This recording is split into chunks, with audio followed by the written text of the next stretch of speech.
তৈরি করেছি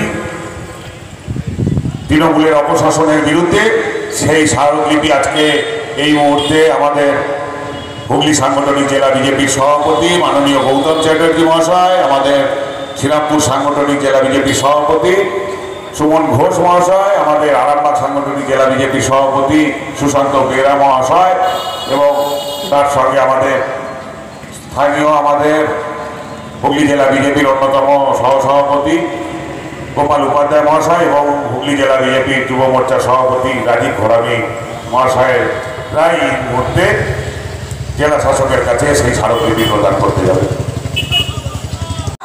তিনি বলেন মায়েরা সুরক্ষিত। কোথা থেকে সুরক্ষিত মায়েরা? যেখানে 8 থেকে 80 অবধি পর্যন্ত ধর্ষণ হয়, তার কোনো বিচার হয় না, ধর্ষণকারীদের কোনো মতে তাদেরকে ধরা হয় না, প্রমাণ লোপাট করা হয়।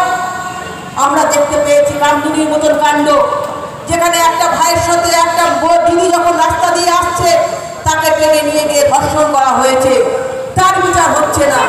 আমরা দেখতে পেয়েছি হাসনাবাদে একটা বাচ্চা মেয়েকে পার্টিতে ডেকে নিয়ে গিয়ে তাকে রেপ করা হয়েছে, সেখানে মাননীয়া কি বললেন?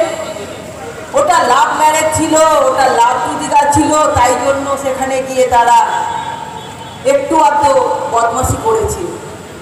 এইভাবে বারংবার তিনি যদি চাপা দিতে থাকেন, যারা ধর্ষণ করছেন তাদেরকে সাহস দিতে থাকেন, তাহলে কি মনে হয় তিনি গর্ব করে বলেন আমি কন্যাশ্রী দিয়েছি, আমি